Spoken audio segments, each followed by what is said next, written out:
I'm Carter White. I am a Stephen leader and Stephen minister at Christ in St. Luke's, and I'm very happy to be here with Father Wynn today, who has agreed to talk to us a little bit about his experiences with the Stephen ministry. Well, Carter, I've had a long experience with Stephen ministry and also being ministered by lay persons. In 1999, I was in the hospital for a couple weeks with a systemic infection. I was very sick. It was a frightening experience. I remember a couple of situations where the laity came and ministered to me. In one situation, a couple from the parish came and laid hands on me, prayed with me, and I can remember just weeping. It was such a powerful experience. I also remember the time that another member of the parish came and just said, can I just put my hand on your leg? And just that kindness caused me to weep. So the power of a lay person coming to the hospital and reaching out in their humanity and love is immense. In fact, I have to say that when I was in the hospital and a sitting duck to multiple forms of ministry, I found the laity to be the most powerful in their ministry, even more so than the ordained. Now, I was an associate at Christ in St. Luke's when we first brought Stephen ministry into the church.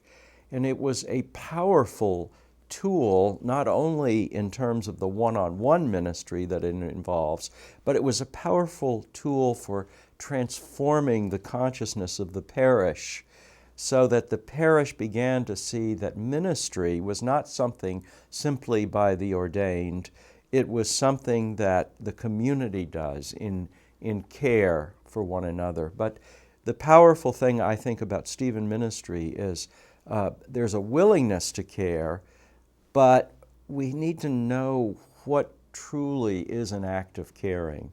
What is an act of reaching out? What do people need? And to have not only the willingness, but to have the skills and the training in order to reach out to people who are experiencing different kinds of changes in their life, such as loss or life transition or illness. These kinds of things, I think, require a particular kind of training before we can reach out to them in an effective way.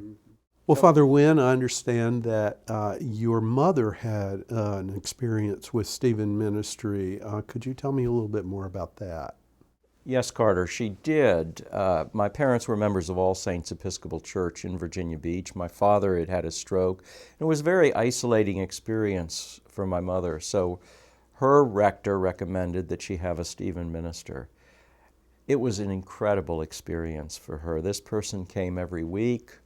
They had coffee together. They just talked. And it really was, for my mother, a connection with the outside world beyond the family connection. It was also a relief to me as her son and the closest relative, besides my wife, in the area, because it took a little bit of pressure off of us. She could talk with that laywoman in ways more honestly than she could with me, a family member, because, with your son or your daughter, you want to hold back a little bit. You don't want to worry them. But with the Stephen minister, she could really be candid, I think, and that took a lot of the pressure off of her. And that Stephen minister helped her sort through what she needed to do next in terms of her own self-care and the care of my father. Father Wynn, would you talk a little bit about the need for Stephen ministers in our parish here at Christ in St. Luke's? Well, Carter, there is a huge need for Stephen ministry in this parish. All the time we run into people who could benefit from having a Stephen minister. Recently, particularly men, interestingly enough. And so more men as Stephen ministers are needed. But across the spectrum, it would be great to have more Stephen ministers, and we can find people that are in need of their ministry. The other thing that I've noticed over the years is that the people in the parish have become far more receptive to the idea of having a Stephen minister. In fact, it really helps them relax and feel comfortable and feel less isolated.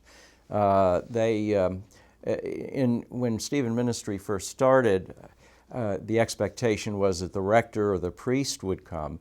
The best we can do as clergy is to be there during times of real crisis. But then after the crisis, after a loss, after a huge transition, that's when people need the loving connection with other members of the community. That's a really good point you brought up, Father Wynn, about after people, because we're referred to as the after people who come in and help people through the crisis after everyone has left or after the crisis has passed, but they're still hurting from whatever that crisis was. So if you're interested in becoming a Stephen minister, or if you're interested in receiving a minister, please contact our website. Thank you, Father Wynn.